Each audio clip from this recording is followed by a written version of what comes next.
where is the money going? And the reason I say that is because, as we know, it's basically doubled almost in the matter of a handful of years. I guarantee the budget has not doubled. So where is the money going?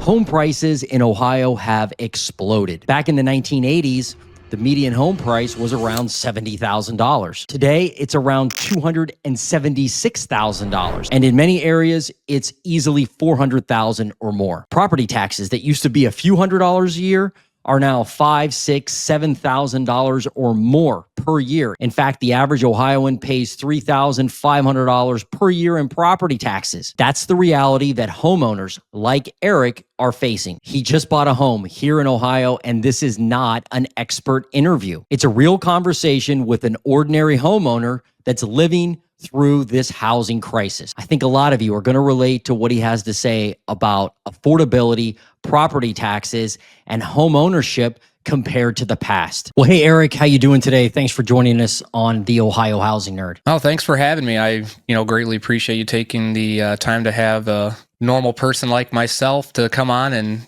discuss some of the things that the everyday homeowner is dealing with in the current market. Yeah, absolutely. I think our viewers are going to get a lot of benefit from this. And, like you said, you're a normal, average, everyday home buyer living in the Buckeye State. And so I think it's going to be great to understand exactly what you've gone through with the hidden cost of really owning a home in Ohio, because a lot of people think, and I'm not going to deny it, Ohio home prices in general are cheaper or lower than they are in many other markets through the U.S. But there are other hidden costs involved that we run into, right, that are a problem.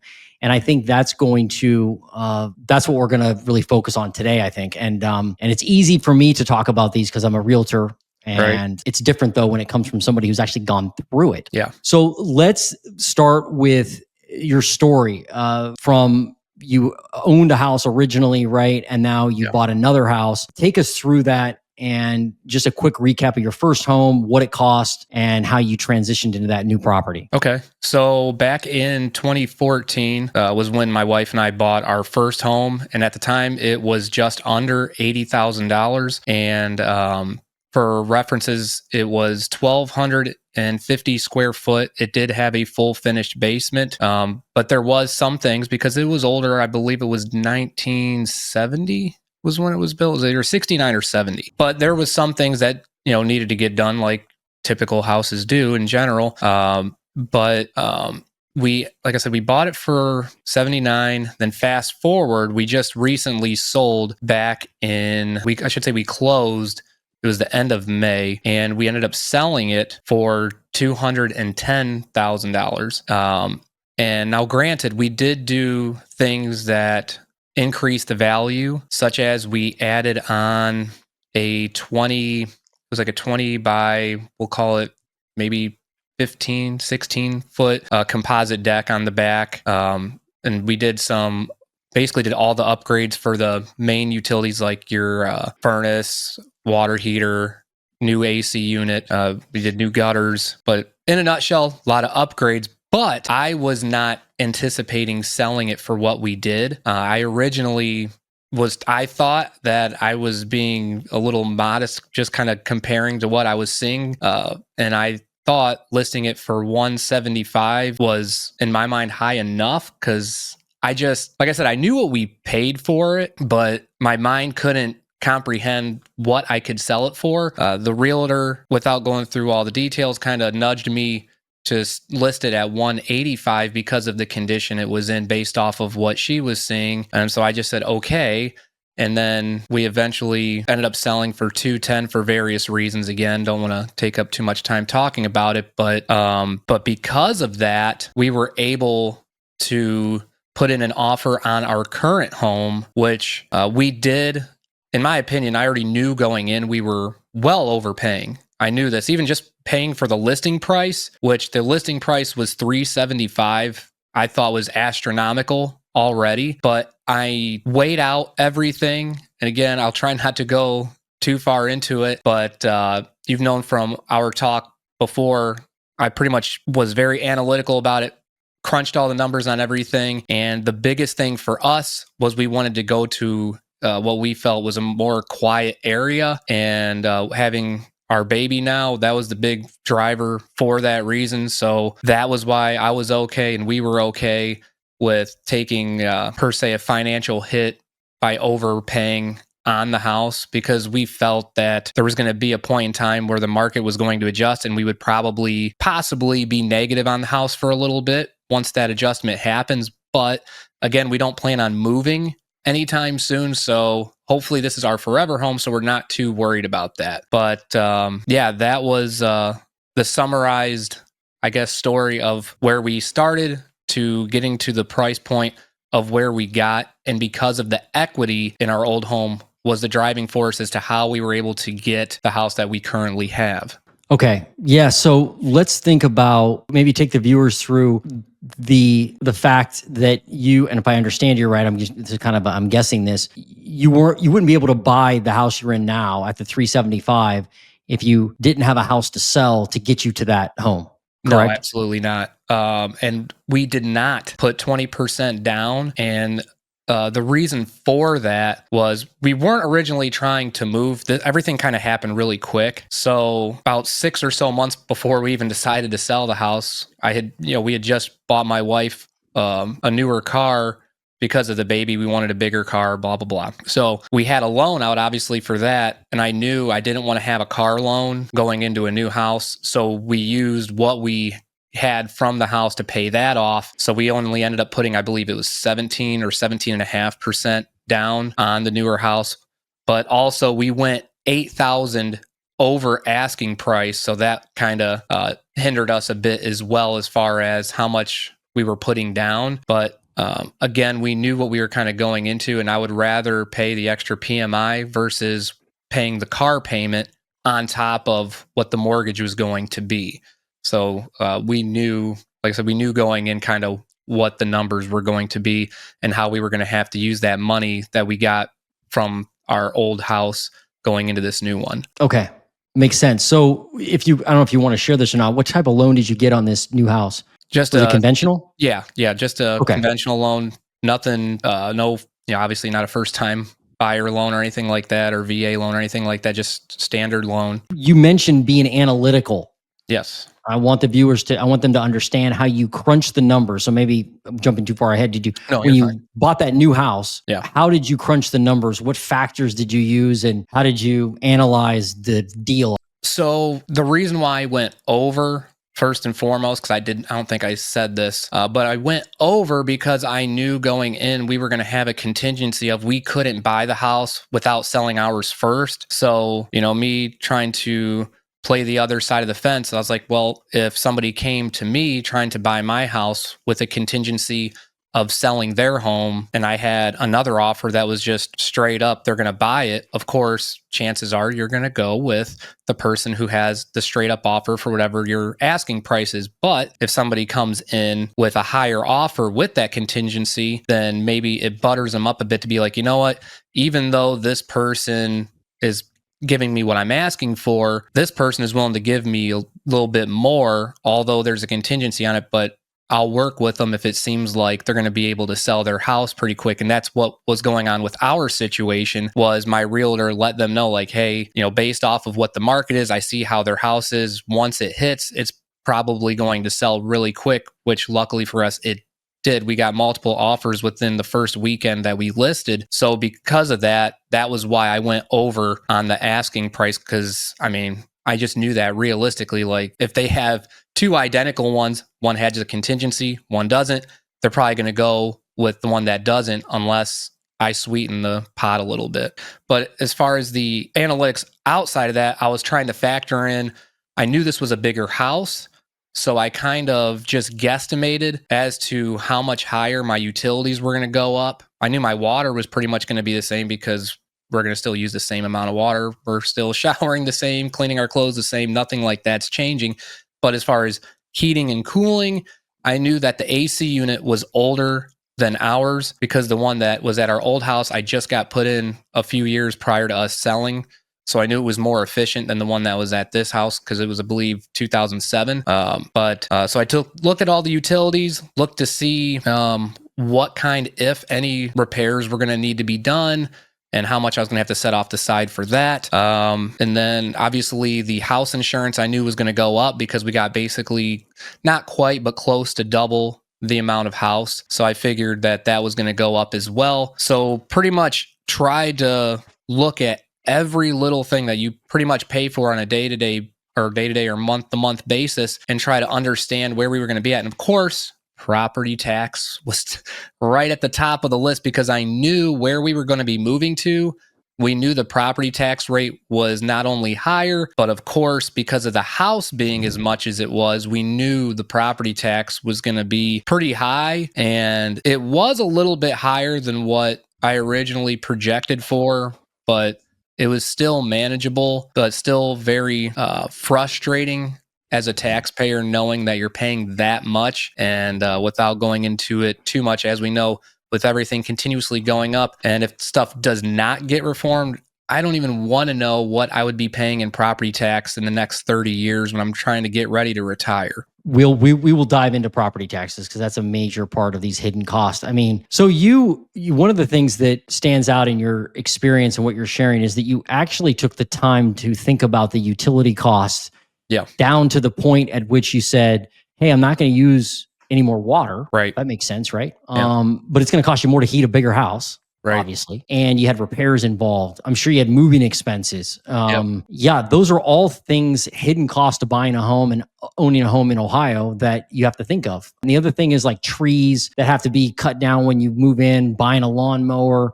Yeah. People need to think of those things. And that's where I was at too. I did factor that in because our lot was double the size, if not more, than what we were living at. So I knew I wasn't going to have enough money for a rider moving in, but I did budget out for the season to have somebody mow the grass. And then hopefully by next spring, I'll be able to buy a rider to be able to do that myself. Yeah, that was definitely another thing that I budgeted out for. I mow my yard myself. I've got like 2.5 acres. I mow it my kid mows it or I mow it. My wife mows it. My mower was like, and I bought it, I don't know, 6-7 years ago. My mower was like $7,000, which was okay. That's a bill you don't want to pay. But then every year I have to send it into this company to have it maintained because if you don't, it ain't gonna last. Right. So that's like with pickup and drop off, it's like $350, and that's gone up from $200. So like that's something that every spring I'm like, oh boy. So all these little things can kind of eat at the factor in the cost of owning a home. Let's go into that. The property taxes and insurance specifically. So where have your property taxes, obviously they've gone up when you bought the new home. Do you know how much they've gone up? Oh yeah. Annually, I went from paying, I believe it was just under $1,400 or maybe $1,500 a year to now I'm at almost 50. I think I'm at $5,600 a year. Wow.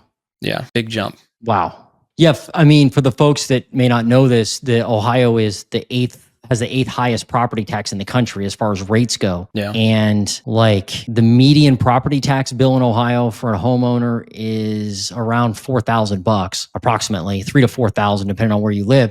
But yours is way over that. Yeah. And so has and the insurance, I'm guessing, did that increase a lot or no from your It didn't go as much as what I was actually expecting, to be honest with you. And it went up I think it was like $100 or $150 a year.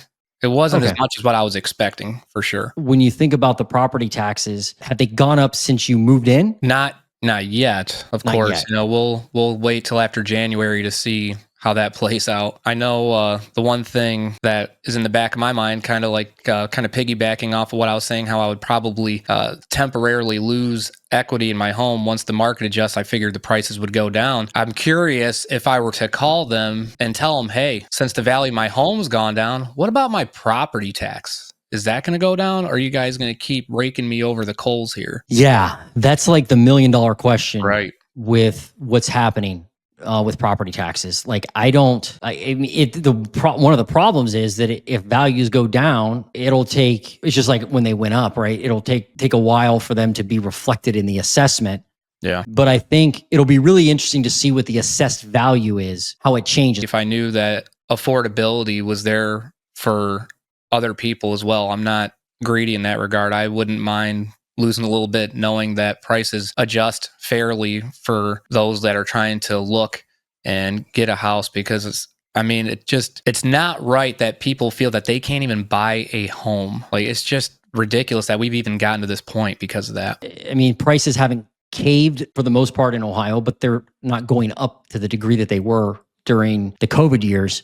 Yeah. They're up a couple percentage points year over year. In some areas, depending on where you live, the metros, I'm seeing inside the metro areas, prices are coming down, but outside the metro areas, prices seem to continue to go up.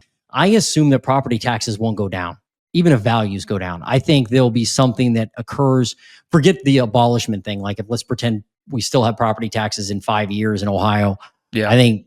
What do you think? Do you think prices? Or you think the property taxes are actually going to be reduced? Well, I would think the argument would be made that, because in my mind, what I was thinking about doing, I mean, because if you got the numbers, right? So if you go to, like, say, an appraiser and they fill out a whole thing and say your home's only valued as X and say it's 20%, that'd be a big jump, but say it's 20% less than what it originally was, I don't see how they could dispute that. If the appraiser is saying this is what the house is worth, you would think that that'd be a crime in of itself, that you're overpaying on the property tax because you're now paying for something that isn't even worth what you're paying on. I don't think either of us think that the county is just going to come through and say, well, right, homes are worth a lot less now. Yeah, I'm thinking you're going to have to do the digging yourself. That's why I was thinking in my head how I would do it is watch everything. Once I see it goes down so much, have an appraiser come out. Yeah, you're going to have to flip the bill for it. But now you have documentation that states this is what your house is appraised at. And if it's significantly lower than what you purchased it for, I don't see how they could contest it. Yeah, I would think so. It would be interesting, though, if, like, it was known through the U.S., it was known through Ohio that property values have dropped. Would they actually come through and do an assessment and say, hey, congratulations, your home's worth less than it was last year? I don't think they would either. No. It would be strange. Yeah. It'd be strange. Well, yeah, because we're going to definitely come back to property taxes here in a minute when we talk about some solutions. Yeah. But let's now flip a little bit to some conversations you've had with your father, who's a baby boomer, if I remember right. And let's talk a little bit about how affordability has changed over the years, from when your dad owned a house and bought a house to now. It seems like you had a healthy debate with your father. Yeah, we'll call it that.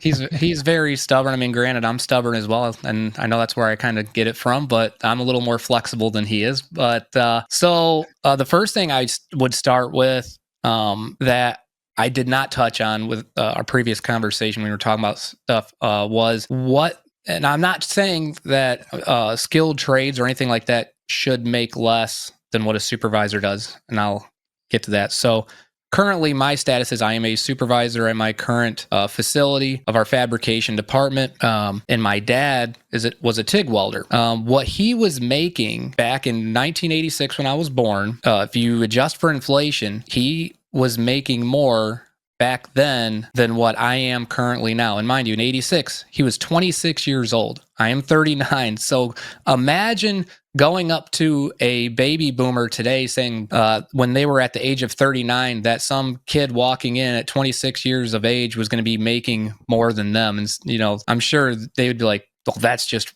ridiculous. And not to mention, again, I am a supervisor. So in a nutshell, I had to basically be the best of what I was doing while I was on the floor to get to my position. And I'm not making what a floor employee would be making. Now, granted, we worked at different facilities, and yes, TIG welding, there is skill involved to be able to do that. But what I'm just getting at is there's a huge gap in how much people are making across the board. But without going any further into that, he was able to afford, my mom not working, they bought a house and were raising 3 kids. I'm the youngest of 3. So he was able to afford all that. And my mom didn't have to start working until I was about 13 years old. So that would be 1999. And mind you, this is the same guy that would argue he had it worse back in the 80s than what we do now, and yet he will also acknowledge that my mom had to go to work around 99 going into 2000 after my oldest sister had graduated high school and moved out. So now you have one less kid to take care of. And now you're saying that you can't afford to pay for certain things. You know what I mean? So now mom has to go to work. So it's like, did you have it harder or did you not? Because it sounds to me that you're acknowledging that it has gotten worse, but you also don't want to acknowledge it because you want to, die on that sword of, I had it harder than everybody else. But yeah, I tried having those, when I bring that stuff up, he gets kind of, frustrated with it. But it's definitely gotten more unaffordable. And just talking about comparing him and my mom's situation to where my wife and I are at. Mind you, like I told you, I am a supervisor. My wife works at the hospital and she is a RN and has her bachelor's in nursing as well. And it's taking both of our incomes to not only afford the house that we're in, but we also are having to pay for daycare, which my parents obviously did not have to pay for while we were growing up.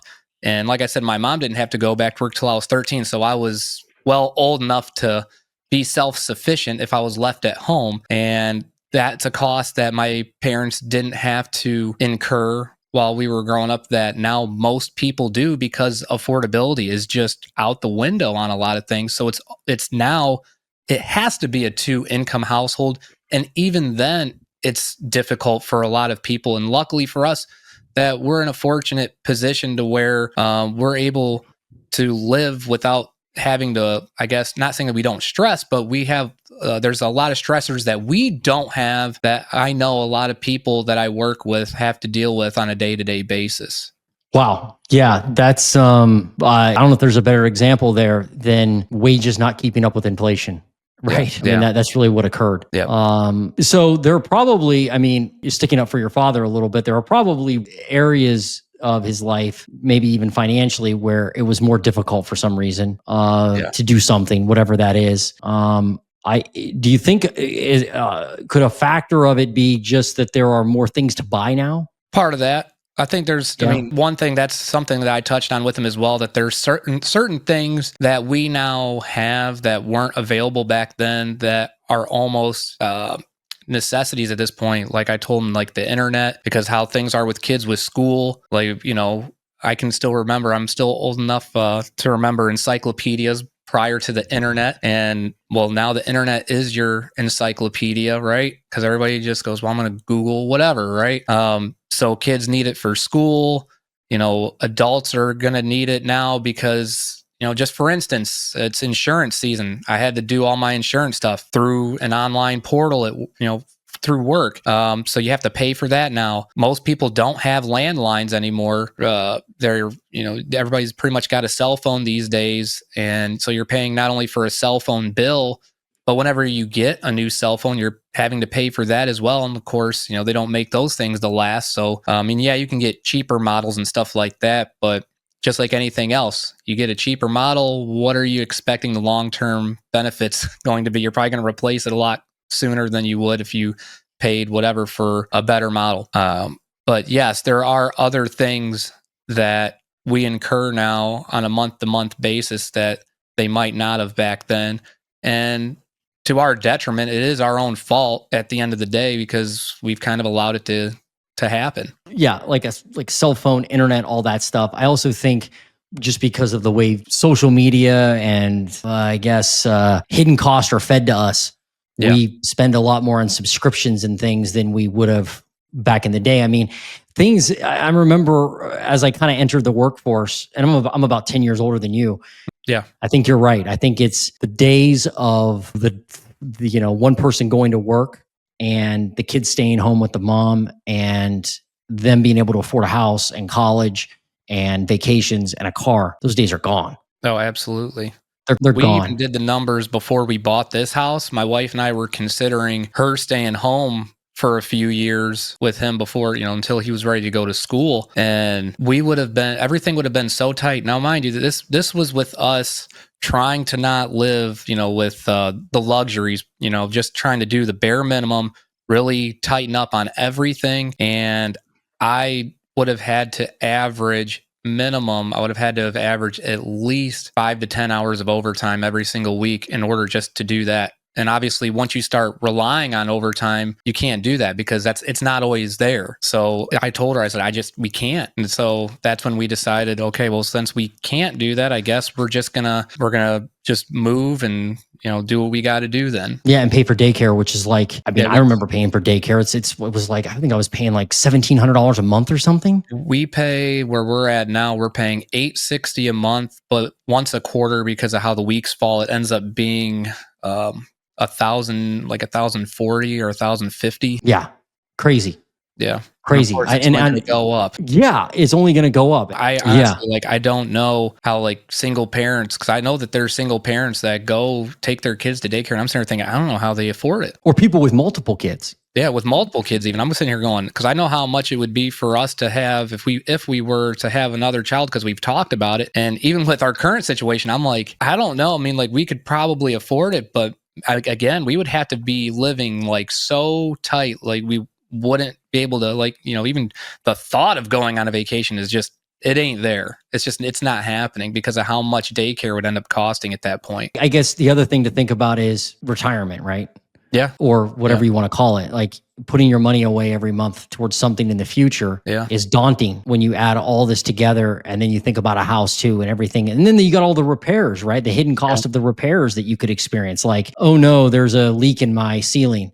And I should say, there is, but we got a shower that's in our upstairs off of our bedroom, and there's a pipe that's leaking. It's the drain pipe. It's not like an active water line leak, but we got somebody to we knew what it was, but in a nutshell, we were told that they'd have to cut into the ceiling in order to get access to it, because there's no other way to get access to it. But for right now, we're just not using that shower because we got another one. But so there are other things. Like we were talking about the hidden costs, there's a couple things that we were not expecting to pay going in right away. Like I had to get foundation cracks filled that I was not expecting to get filled because everything passed inspection. And then lo and behold, I got a waterfall going on in my basement, and I got to call somebody up. And then we ended up having to get 2 cracks filled. Which again, luckily it wasn't as much as what I was expecting. It ended up being just under, I want to say it was a little under $1,000 is what we ended up paying to get them filled. But that was a cost incurrence we were not expecting. And then like you said about retirement, I went from putting in 8%. Now I'm down to 2% of what I put in. And my wife went from, I don't remember what she was putting in, but I know she said she ended up dropping it at least 4 or 5 percentage points, if I remember correctly. So yeah, we had to make adjustments in order to have the house that we have and, do what we got to do. Yeah. I think these are all very real situations that many people run into every day. And those unexpected costs, you just don't know when something's going to break in your house, and you're not a renter. So when you think about property taxes, going to that, we don't think they're going to be reduced probably on their own if prices fall. What do you, and obviously I've covered property taxes a lot on my channel. What do you think is a viable solution for property taxes? Where do you think this whole thing is headed? Because we're looking to maybe abolish them in Ohio, and we have to replace them with something. So how do you think that looks? Well, obviously I'm just an average nobody, right? But just what I guess would make sense to me after I've thought about it, because I don't think that it's right for somebody to lose their house off of not paying we'll call it a small fee in comparison to the price of the house, right? I would say, because number one, I don't think seniors or retirees should be paying it, period. I think that's just something that needs to happen, period. If you reform it, at the very least, they need to wipe them off completely, because we all know that they're going to be on a fixed income. And also, obviously, the older you get, your medical expenses are going to happen. That's just the nature of the beast. But if I had to think, it'd be a combination of things. So obviously, again, I don't know the numbers. So maybe it makes sense, maybe it doesn't. But I'm just trying to think logically here. We have a lot of people working in general. And I know people don't want to hear that they want their payroll taxes to go up anymore. However, if you knew that on the back end you weren't going to pay anything I would like to think people would be a little okay with that. So what I'm getting at is if you paid whatever a certain number would be on your payroll taxes, and then maybe, because I know we can only go up on the sales tax so much, so maybe like a combination of maybe bumping the sales tax up a little bit while also bumping up local payroll taxes a little bit to kind of try to offset that. Because you have like, you got teenagers, right, that work jobs. So, I mean, you could split it up to where maybe you're getting X amount off of the payroll taxes. Like I said, I don't know what the bottom line number is that they would need to achieve, but off the top of my head, I would think that would make the most sense to kind of offset those costs, while also, again, not only if you were to abolish them, but again, at the very least, if you structured it in a way where you don't pay property taxes once you're of a certain age, I would like to think most people would have enough, I don't want to say common sense, but maybe foresight to be okay with that, knowing that when it comes to retirement or whatever you would like to call it, whenever you decide to stop working, that you don't have this big bill looming over your head that could potentially take your home away from you. Right. Agreed. Yeah. Those are the good thoughts. So you look at a state like South Carolina. My sister lives there and she moved there. They have a primary home there, and her property taxes, I think once they hit 55, her property taxes went down to like under $1,000 a year. And so they have a big discount if you're over a certain age and on your primary home. But in Ohio, what they're trying to do is abolish property taxes. So maybe they would have to call it like a fee, like a renewal fee for your house or something, right? They could probably call it something different, but it can be done, right? I think, Eric, like you said, you could spread out the pain. If you were on a fixed income, you wouldn't earn as much. Yeah. So therefore your taxes would be lower if you did an income tax thing. If we did a consumption tax, even though the law in Ohio is like 8.5% is like the max, and we're there pretty much on sales tax in most areas of the state already. So they'd have to look at changing that law somehow in order to raise the sales tax. But if they were able to do that somehow or squeeze more out of the sales tax, a retiree is not going to, on a fixed income, they don't have gaming subscriptions. They're not buying the latest iPhone. They're not buying things like a person who is like us would buy, right? I think that would naturally put the burden on people who spend more and who earn more. Yeah. I think. And I think maybe the only other thing too to maybe add into that is maybe whenever we do go to buy a home, is if you had some sort of a fee structure when you go to buy a home, that a certain amount goes towards whatever bucket that would be. You know what I mean? Like I said, try to split it up as much as possible, and then also almost like in a controlled way. Because with sales tax, I know that you're only going to get as much as what people spend, but with a payroll tax, like I said, if you divided it all up, if payroll tax went up X amount, at least you're going to be getting a fixed amount through that. And then also, again, if you did that, like a little fee or whatever it would be when you buy a home, it'd be like a one-time incurrence. And I'd like to think people would be more okay with that if they knew there wasn't something looming over their head that could just take their home. Because at the end of the day, we've been sold this facade of home ownership, and it's just home leasing. And that's just what it is. Right. And it's different than a mortgage. Because if you, on the tax thing that never goes away, the other problem is that if you don't pay your property tax, they come and get you. Yeah. Like they'll come and the fees and penalties, like I missed a property, one of my rentals, I missed paying property tax on it for like 6 months. I just missed it.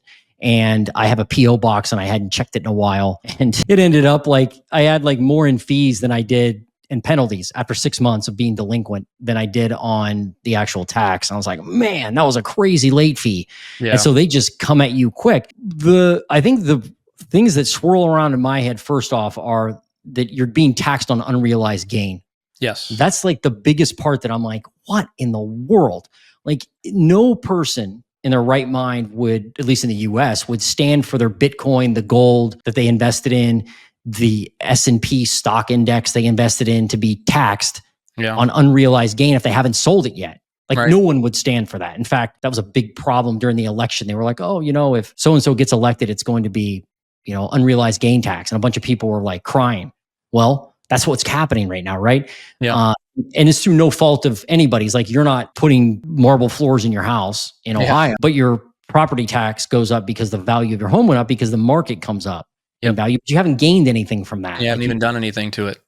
Yeah, there's no money in your Same pocket house. from that gain. Yeah. It's just coming out. So that unrealized gain is the biggest problem. But I don't want people to think anything else, at least my opinion. You may have a different opinion, but I don't want services to be cut. Like, I like the schools that where I am. I like the city services. I don't want any of that to be cut. I just want them to fund it differently. My fear, though, tell me what you think of this, and I want the viewers to think about this too.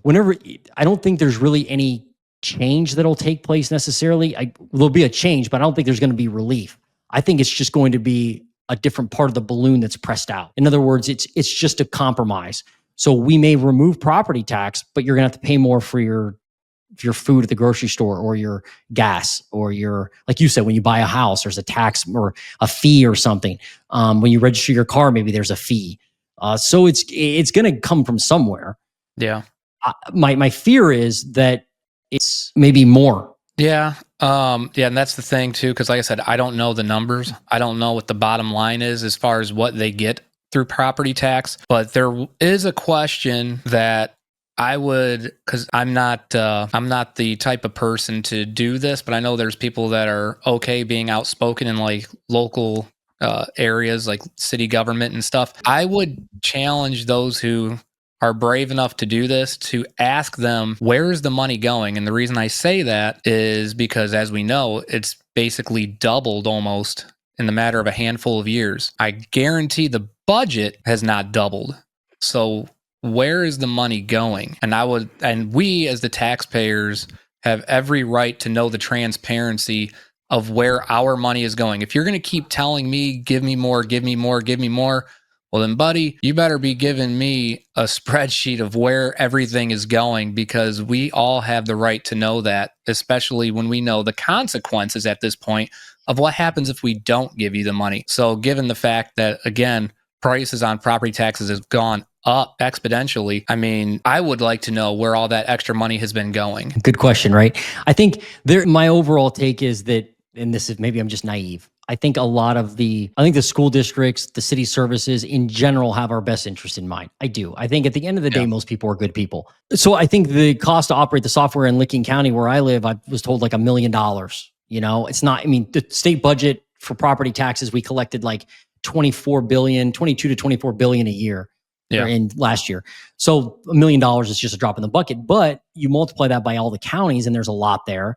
Yeah. There are a lot of, I guess, probably sunk cost from the process of, not only the software, but the cost for the auditors to do their job, the assessors to do their job. Not to say those people should be terminated necessarily, right, but there's probably a lot of cost there. I think a lot of people want to understand exactly where the money goes. Maybe if property taxes are eliminated, one school of thought is we would start to figure that out. However, a lot of people comment on the channel and say, what about lottery tax or marijuana tax? That was all supposed to fund the schools. People think that. Yeah. Because that's what they've sold everybody forever. You always hear, oh yeah, you buy lotto tickets, it goes towards helping the schools and this, that, and everything. It's like, well, then how much? Because people are buying lotto tickets like crazy. So you guys should be swimming in money just off of that alone, according to what you're saying, or like you're kind of hinting at, I guess. Or aren't you giving them as much money as what you're claiming? And you're just, again, selling the facade of you're doing this, but you're not doing it at a rate at which you're claiming you are, or making it out to be at the very least. I agree with that. I think there are, from my research, there's a small portion of that lottery fund that's used for general education, whatever that is. I don't know what that is. General education fund. But there's a good portion of it. I think like half of it goes to the winners, obviously, because they have to pay the winners. Yeah. But it's not like it's going to the schools to make up for the property tax, right? Yeah. And without going too far into it, there are ways that the Ohio and the counties do things with the millage rates, where in certain situations taxes can go up even if values don't increase, and with no vote. Which that's ridiculous. With no vote, and so there's a lot there. And it's like, how I look at it is that if you are working and you are an active member of society, I'm not retired, I'm not on fixed income, I'm not on Social Security, plan on your costs going up. Yeah. Just plan it. because it's going to happen. It's just going to happen. I mean, they're spending $600 million or whatever, which seems cheap actually, on a new stadium for the Browns. Yeah. Like, and everybody in Ohio, I think, is paying for that. I think it's going to all the taxpayers. Yeah. And most people don't even want it. As we go on in our society, I think how the monetary policy runs, we're just going to keep adding more and more expense. Yeah. And I think that's just how it's going to work. I don't know that we're going to change that. And people may not want to hear that. They may think I'm giving up, but I'm like, well, look, I don't want our senior citizens and our people in the fixed income. Seems like, I mean, I'm most concerned about that, like you. Agreed. And I think if it's based on consumption, I can control what I buy for the most part. But if I'm a business, I'm going to buy more stuff, and you can't get out of you can't get out of sales tax, really. Yeah, you can't, and you really can't get out of property tax either. And though there are property tax abatements for developers and whatnot, but you can't get out of sales tax, right? Yeah, but you can kind of get out of income tax if you're a business and you use the loopholes. You can get out of some of the income tax. So it's like, it'll be interesting to see if this thing passes. What they do. I also have a fear that home prices will go up much more because people will be able to afford more house. Like for you, for instance, if you didn't have a property tax payment, would you pay? And someone said, well, your house isn't $375, it's $475. You may be able to afford a $475,000 house without tax. Yeah, it's a possibility. Right? I mean, yeah. I'm a little different mindset, I guess, than a lot of people. I wouldn't say a lot of people, but I guess some people, because some people, when it comes to stuff like this, they're kind of short-sighted, where I tend to overthink almost everything. So, and I'm also thinking very long game, right? So even if I knew I could afford that, I'm looking at trying to set myself up for the back end. And then also, without going too far into it, I'm hoping that me and my wife will be the first in our family, I don't want to say family history, but that we know of, to be able to exchange real generational wealth. So I'm looking at that versus, can I get this look at me house? I don't really care about that. I just want to be able to live comfortably and know that I can give something back to my son or if we have another one, children in general, something that I can give to them to help them so that way they don't have to struggle as much as what we did in our, up until probably about 5 years ago. It was kind of, I don't want to say paycheck to paycheck, but because of having to incur a lot of debts early on, having to pay all those debts off to get to a more comfortable spot, I don't want them to necessarily have to feel the burdens as much as what we did, and know that they can be taken care of when we're not around. I understand. I think you're probably thinking correctly long term, instead of looking at a flashy house. I wish more people would do that. Sadly, though, most people buy on payment. I guess that's an individual choice we all have to make, right? And it sounds like you're thinking correctly. If you could impart some wisdom to a home buyer in practical, tools, or maybe 2 or 3 ideas of how, if somebody's looking for their first house, even their second house, and what you've experienced, you buying a house, budgeting for it, the conversation with your father, all wrapped up into it. Like, what's your practical advice for somebody? Well, one thing that I should have done and did not do because we were wrapped up in we love the house. And one issue that we're having currently is, again, talking about the plumbing, is we should have tested to see how quickly the drains flowed. And because of that, I have plumbing issues with my main shower that it drains ridiculously slow. And I'm assuming, based off of what I've seen, because I dabble a little bit in DIY stuff, right? But I only do so much because I'm only confident in my abilities on certain things. But I popped the drain out, and long story short, it looked like something has to be put in incorrectly because the opening is very small. But also, I think there's a clog that I can't get to try to get done. So I'm going to have to pay somebody to do that.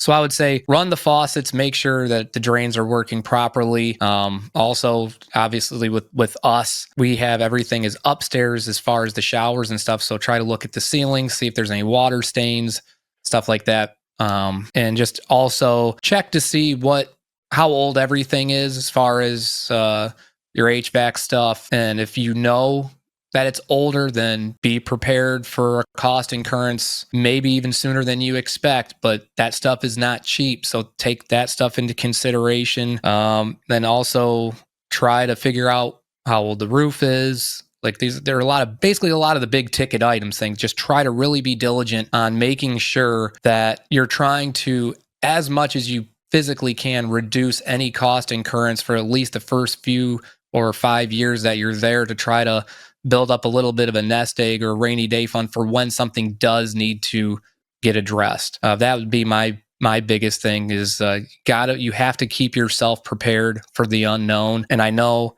even sometimes I'm guilty of it too. You think of stuff that can happen, but you'll try to kind of put the blinders on like, yeah, but what's the possibility of it happening? And sometimes that stuff happens way quicker than what you're expecting, like some of the situations I dealt with when moving into our current home. Yeah, good advice. You just never know, right? You just never know. I always encourage buyers to put a fund together and like a rainy day fund, right? Every month, and put it into an account and don't touch it, because if you need a new heating system, it's not going to be $100, right? It's going to be thousands of dollars, and you need heat. And I just tell them, look, forget your upgrades. Like, forget those things for now. Like, just put a fund together for the big ticket items, the guts of the house, right? The gremlins that'll mess your house up and make it a problem to live there, like plumbing, electricity, roof, windows, that type of stuff.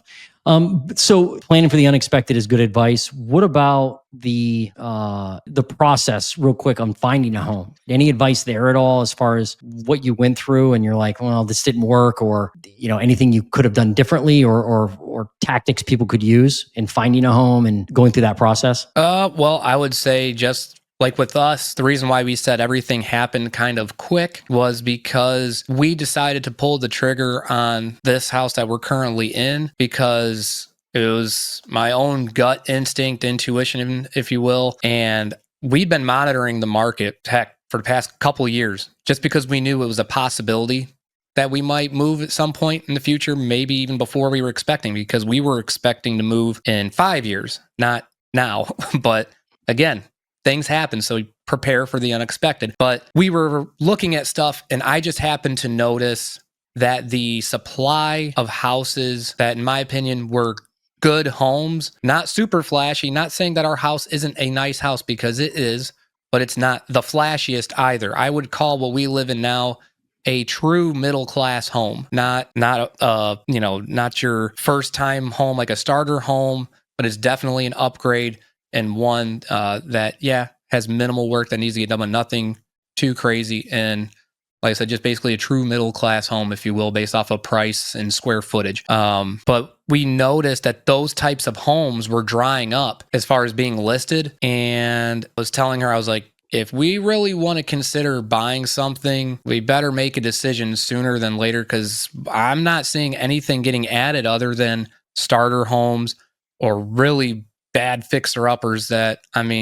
or even houses that were in like the $2 to $250 range, but needed way more work than what we were willing to put into, for rather be location or just how the house was. It didn't make sense. So we knew that the market for basically move-in ready homes for the prices that we were looking at, they weren't being listed. So I just told her, I think people are kind of getting fed up with the prices. So that's kind of maybe why the market was starting to slow down. But without going on anymore, just pay attention to how fast things are getting listed. And if they're coming up quick or going slow, just pay attention to those things if you're really considering trying to move, because not to try to give people, FOMO or anything, but in our situation, had we not pulled the trigger when we did, we'd be still where we're at, because nothing's been listed. That's been what we were looking for in the area and price range. Yeah, I'm seeing that in a lot of areas of the U.S., certainly seeing it here in Central Ohio. So it sounds like what you're saying is, hey, I'm looking at the inventory numbers. They look like they're going up. But when you peel back the onion layer, you're like, that 5 of the 10 houses that were listed this week there's something they're not even starters for us. Like, we're not even going to look at them because they're either in the wrong area of town, they are the wrong setup, they need a ton of work, whatever the situation is. So I think that's happening. The inventory that we're seeing come to market a lot of times is not great inventory. Yeah. It's inventory you got to be very selective at. In fact, I have a client now that I'm working with that, good for them. They're very open to the style of house, and they're getting ready to close on a house Yeah. that is very unique, I'll say. Not for every buyer, but Yeah. they like it. And they're open enough to get that house. But if they were like, I need a move-in ready, updated home with granite counters, I'm going to use a term here I probably shouldn't, but millennial gray, right? Yeah. That gray house, the gray look, the I gray get it. floors. That's us all day. Yeah. If and that those are a lot of times the upgraded homes or the updated ones anyway. Yeah. Updated cabinets, that whole thing. Mm. We'd still be looking, and they were completely priced out of the market. So they found something that was like, boy, this house is different, but they love it. So it works. Yeah. But yeah, the houses that most of them out there in most people's price range aren't move-in ready. Yeah. Nice homes that are updated. Especially the guts of the house, right? Like the electric, the plumbing. I imagine if you wanted to find a house at a $200,000 to $250 price point, you could, but it'd probably need $150,000 in work. Oh yeah. Yeah. I'm guessing. Yeah, some of the houses that I was seeing, yeah. I mean, it's again, I know it's easy for somebody like myself to just say the stuff doesn't make sense, but it just doesn't make sense. It's just the prices they don't make sense, and as of right now, I just can't see a feasible explanation as to why everything's gone up to the degree that it has, and it just none of it makes sense. That's all I can say without putting any more context on it. Is it doesn't make sense. It doesn't. You're right. Even as a realtor, I agree with that. The years during COVID, 2020, 2021 in Ohio, the home prices went up 30-40% in those 2 years. Yeah. And that really wrecked the market. Will we see prices fall? I don't know. I don't know if we will, but maybe not on those great homes like you're talking about, right? Very difficult to find. Yeah. So there is hope, I think, for buyers. They just have to be strategic and look hard. Eric, this is a great conversation. Thanks so much for joining us on the Housing Nerd, on the Absolutely. Ohio Housing Nerd. Yeah. And you're a great example of someone who is making it work, but you're strategic. So I think a lot of viewers can get something from this. And I will go ahead and plug your your channel. So Eric has a YouTube channel called Geeks of Rage. Yeah. So if you're into retro gaming, if you're into movies, in fact, he was nice enough to have me on his channel. We reviewed our favorite horror movies, and so that was really fun. So if you're into, if you want to check out somebody in Ohio that's local, real guy, just likes gaming, likes movies, and I guess geeky stuff, which is how I am. Yeah, I think that you do Eric a favor and go to his YouTube channel, check it out. And maybe subscribe to him and get some knowledge on gaming. Yeah, I will say, just movies. For anybody watching this, I'm not quite as polished over there as what I am today. That's my outlet to just be my typical goofball self. And, I turn up the volume, so to speak, on, I try to be as entertaining as possible whenever I'm doing certain things. But yeah, it's obviously supposed to be not a serious thing. So, but yeah, if you like those types of things, then yeah, I'm trying to move in a different direction. I just have to put in the work to put up other stuff, but there is mainly for right now a lot of retro stuff. But yeah, there will be other things in the future once I'm able to get those things established and able to get them uploaded. Yeah, no, I think it's awesome. I checked out one of your videos recently. You were analytical about the gaming industry, which is pretty cool. Like, much more entertaining than real estate stuff. That's for sure. Yeah, but it's important though. That's the whole thing. That's why it's important to have a break though too. Because it's an adult responsibility to not keep the blinders on stuff like this because it has an impact on everybody. And I think channels like yours bringing this type of discussion to people, a lot of people need it, and they use YouTube as a tool to find a lot of information, and it definitely, I'm sure it's helped a lot of people get information or insight they otherwise wouldn't get. Yeah, thank you. I get a lot of my info from YouTube, and that's why, one of the reasons why I started the channel. It's and it's fun informing people of what's happening. So yeah, thanks, Eric. Thanks for joining us today. Thanks for coming on. Mm-hmm. We'll do this again at some point. Check in on the market. Maybe we'll talk more about property taxes once they decide what they're going to do there. Absolutely. Thanks for having me. Awesome. Yeah, you're welcome. Have a good day, man. You too.